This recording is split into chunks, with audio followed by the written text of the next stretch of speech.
हम एक्सप्लेन करने वाले हैं एक ऐसी मूवी जिसका रीमेक अजय देवगन लेकर आ रहे हैं और मूवी का नाम है शैतान। ये मूवी आपको जरूर पसंद आएगी, इसलिए आप वीडियो को भी लाइक कर दीजिए। हम चलिए कहानी शुरू करते हैं।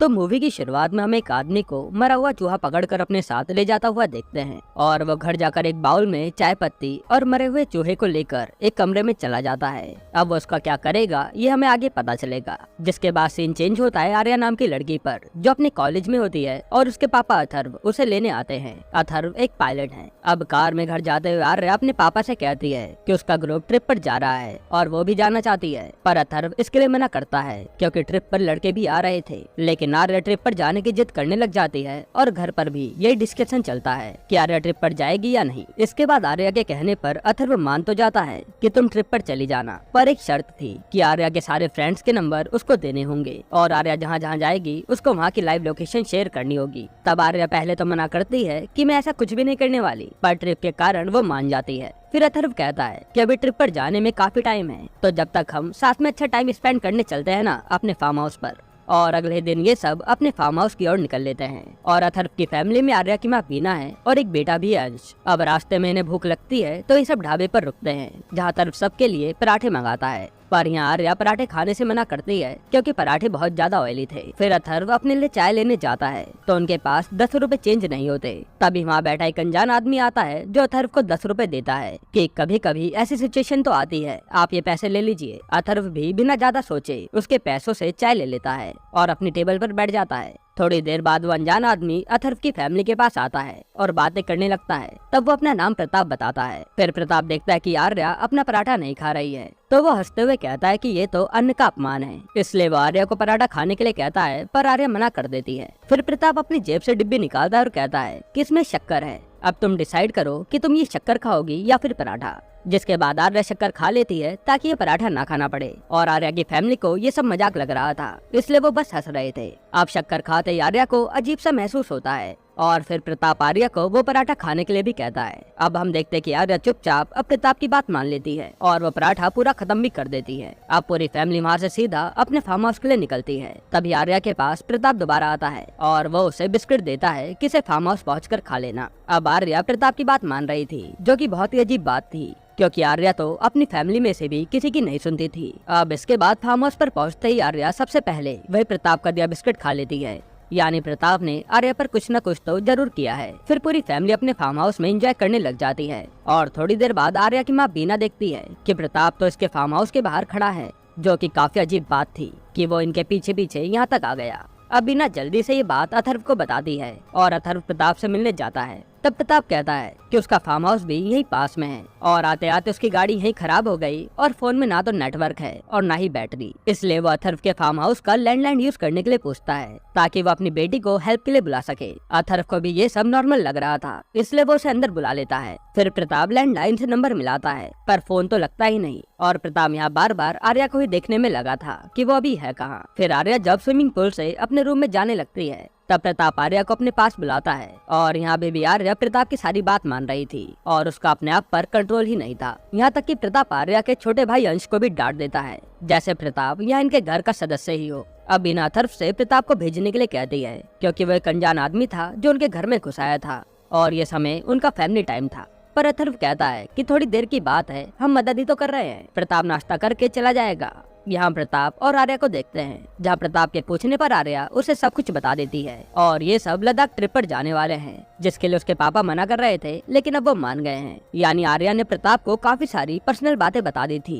तब प्रताप कहता है कि तुम किसी ट्रिप पर नहीं जाओगी और अब तुम मेरे साथ मेरे घर चलोगी। तभी अंश आर्या पर एक बॉल फेंकता है और ये देखकर प्रताप आर्या को कहता है कि इसको खींच कर मारो। तब आर्या ऐसा ही करती है और अंश के गाल पर चाटा लगा देती है, जिसके कारण अंश रोने लगता है और वहाँ अथर्व और बीना आर्या को डांटते हैं कि अपने भाई को ऐसे कौन मारता है। तब आर्या कहते हैं कि ये तो मुझे अंकल ने करने के लिए कहा था। जिसके बाद अथर्व और बीना को प्रताप पर काफी गुस्सा आता है कि ये बाहरी आदमी ये सब कर रहा है। अब डिनर करते हुए प्रताप फिर से इनके पर्सनल मैटर में बोलने लग जाता है और अथर्व उसे चुप रहने के लिए कहता है। तब प्रताप कहता है कि मुझे तुम्हारी फैमिली के बारे में सब पता है और वो बताता है कि आर्या का एक बॉयफ्रेंड है, जिसे सुनकर अथर्व चौंक जाता है। फिर प्रताप आर्या से कहता है कि अपने बॉयफ्रेंड को फोन लगाओ और उससे ब्रेकअप कर लो। आर्या भी वैसा ही करती है और ये देखकर आर्या के घर वाले डर जाते हैं कि ये क्या हुआ। तब अथर्व प्रताप को घर से निकल जाने के लिए कहता है, पर प्रताप कहता है कि मैं अब कहीं नहीं जाऊंगा। जिसके बाद अथर्व प्रताप का हाथ पकड़कर उसे निकालने लगता है। तब प्रताप आर्या को कहता है कि अपने घर वालों को मुझे बाहर निकालने से मना करो। यह सुनते आर्या वैसा ही करती है और प्रताप के लिए अपने मम्मी पापा से ही लड़ जाती है। यहाँ तक कि वो अपने पापा को धक्का तक दे देती है कि अंकल कहीं नहीं जाएंगे। और ये देखकर समझ आ रहा था कि प्रताप ने आर्या को अपने वश में कर लिया है, जो वो इतना पागलों की तरह रिएक्ट कर रही थी।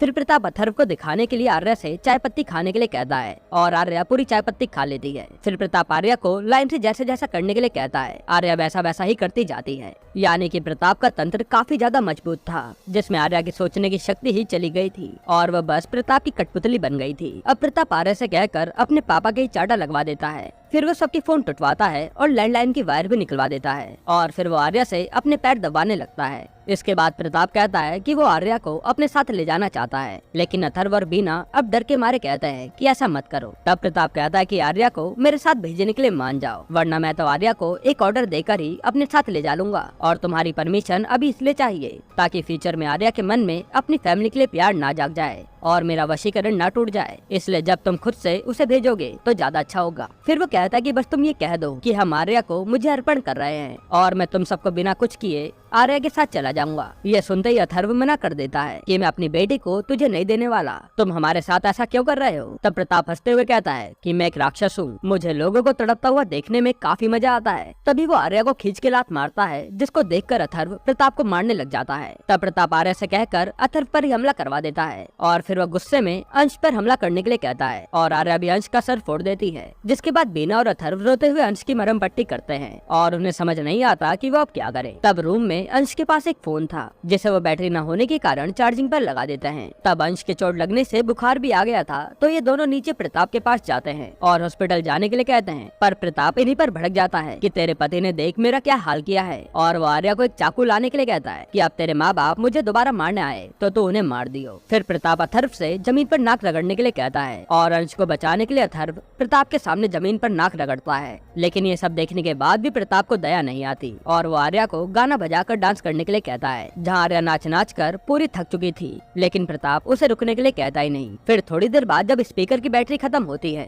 तब जाकर आर्या रुकती है। अब बीना आर्या के लिए पानी लाती है, लेकिन प्रताप उस पानी को भी पीने नहीं देता और बीना आर्या की ऐसी हालत देखकर बस रोए जा रही थी। तब प्रताप बीना को चुपचाप ऊपर जाने के लिए कहता है। अब ये सब देखकर अथर्व पूरी तरह से इरिटेट हो गया था और वह गुस्से में प्रताप को मारने जाता है। तो वहाँ तो आर्या पहले से ही प्रताप को बचाने के लिए खड़ी थी। अब आर्या को पूरा दिन बीत गया था प्रताप के वश में आए, इसलिए वो एक बार भी टॉयलेट तक नहीं गई थी। इसलिए वो वहीं खड़े खड़े टॉयलेट कर देती है और ये देखकर अथर्व वापस रूम में आकर रोने लगता है। फिर वो जल्दी से अपने फोन से किसी को कांटेक्ट करने की कोशिश करता है, पर सिग्नल ना होने के कारण फोन नहीं लगता। जिसके बाद अथर्व कहता है कि मेरे ऑफिस बैग में मेरे ऑफिस का फोन है और शायद उससे बात बन सकती है। लेकिन नीचे तो प्रताप बैठा था। तभी प्रताप बीना को नीचे बुलाता है कि तुम मेरे सामने आर्या के कपड़े बदलो, पर बीना कहती है कि एक बार उसे नहाने दो क्योंकि वो काफी गंदी हो चुकी है। पर प्रताप आर्या को वही कपड़े खोलने के लिए कह देता है। तब आर्या भी वैसा ही करती है। जिसके बाद बीना काफी गिड़गिड़ाती है और प्रताप आर्या को दूसरे कपड़े पहनने के लिए कहता है। अब प्रताप आर्या को कहता है कि समय बीतता जा रहा है और ये लोग तुझे मेरे साथ नहीं भेज रहे, इसलिए वो इससे भी ज्यादा नीचे गिर जाता है और आर्या की फैमिली के साथ एक गेम खेलता है जिसमें उन्हें अंश को 5 मिनट के अंदर छुपाना है और उसके बाद आर्या अंश को ढूंढ कर मार देगी। तब अथर्व और बीना जल्दी से अंश को एक जगह पर छुपा देते हैं और प्रताप आर्या को गुस्सा दिलाकर अंश को मारने के लिए कहता है। फिर आर्या जल्दी से ऊपर जाकर लॉक्ड रूम को तोड़ देती है क्योंकि उसे लग रहा था कि अंश उसी में होगा, पर अथर्व ने अंश को कहीं और ही छुपाया था, जिसको आर्या हर जगह ढूंढने में लग जाती है। इसी बीच मौका मिलते ही अथर्व नीचे अपने बैग से अपना फोन निकाल लेता है। फिर थोड़ी देर अंश को ढूंढने के बाद आर्या अंश को छत पर ढूंढ लेती है और तब बीना और अथर्व अंश को बचाने के लिए भागते हैं, लेकिन आर्या इन दोनों को ही बड़ी बुरी तरह से घायल कर देती है। तब अंश भी वहाँ से भागने लगता है, पर आर्या उसे पकड़कर नीचे फेंक देती है, जिसको देखकर ये दोनों जल्दी से नीचे जाते हैं और अंश की हालत काफी ज्यादा खराब थी। तब बीना कहती है यह अभी जिंदा है, इसे हॉस्पिटल ले जाना होगा वरना हम इसे खो देंगे। जिसको देखकर प्रताप कहता है कि मैं अभी आर्या के हाथों अंश को मरवा दूंगा। और अगर अंश को बचाना है और हॉस्पिटल ले जाना है तो आर्या मुझे अर्पण कर दो। यानी इन्हें कहना होगा कि आर्या को प्रताप को सौंप रहे हैं। तब अथर्व और बीना इतना ज्यादा टॉर्चर हो चुके थे कि उन्हें अंश को बचाने के लिए कहना ही पड़ता है कि हम आर्या को तुम्हें दे रहे हैं। फिर जाने से पहले अथर्व आर्या को गले लगाता है और चुपके से उसकी पैंट की जेब में फोन डाल देता है ताकि वो अपनी बेटी की लोकेशन ट्रेस कर पाए। जिसके बाद प्रताप आर्या को लेकर वहाँ से चला जाता है और फिर अथर्व बीना से अंश को हॉस्पिटल ले जाने के लिए कहता है और अथर्व का आर्या को रोकने के चलते एक हाथ काफी ज्यादा घायल हो चुका था। इसके बावजूद वो आर्या को ट्रेस करते हुए उसके पीछे जाने लगता है। अब यहाँ प्रताप को देखते हैं जो अपने अड्डे पर आता है और वहाँ तो प्रताप ने काफी सारी लड़कियों को अपने वश में करके अपने साथ रखा हुआ था जो प्रताप की हर बात मानती थी और प्रताप भी इनसे अपने हर तरह के काम करवाता था। वहाँ वो आर्या को सबसे मिलवाता है और कहता है कि ये सब तुम्हारी बहनें हैं और अब तुम भी इन्हीं के साथ रहकर मेरा काम करोगी। फिर अथर्व भी अब प्रताप की लोकेशन पर पहुँच जाता है और तभी वहाँ प्रताप के वश में हुई सारी लड़कियाँ अथर्व पर हमला कर देती हैं और उसे नोचने लगती हैं जिसके कारण वो उठ भी नहीं पाता। तब प्रताप वहाँ आता है और अथर्व उससे कहता है कि जब मुझे मरना ही है तो मैं आर्या के हाथों मरना चाहता हूँ। जो सुन प्रताप आर्या को बुलवाता है और जैसे वो आर्या से अपने बाप को मारने के लिए कहने वाला होता है तभी प्रताप खड़ा होकर आर्या के दोनों कानों में कैंची घुसेड़ देता है ताकि आर्या कुछ भी सुन न पाए। जिसके बाद अथर्व प्रताप को पटक कर उसे बेहोश कर देता है और जैसे प्रताप को होश आता है और वो कुछ बोल पाता उससे पहले अथर्व प्लास से उसकी जबान ही निकाल लेता है। जिसके बाद दर्द के मारे प्रताप खूब तड़पता है क्योंकि अब वो कभी बोल नहीं पाएगा और आर्या के साथ साथ अथर्व ने वहाँ खड़ी सारी लड़कियों की जान बचा ली थी। अब यहाँ सीन चेंज होता है 10 साल बाद का और हमें वही मूवी की स्टार्टिंग का सीन दिखाते हैं जहाँ एक आदमी मरा हुआ चूहा उठाता है और ये कोई और नहीं बल्कि अथर्व भी था जिसकी काफी ज्यादा दाढ़ी बढ़ चुकी थी और वो डिप्रेस्ड नजर आ रहा था। इसके बाद अथर्व एक कमरे में आता है अपने साथ चाय पत्ती और मरा हुआ चूहा लेकर और वो ये सब प्रताप को खाने के लिए देता है जिसे उसने अपनी कैद में रखा हुआ था।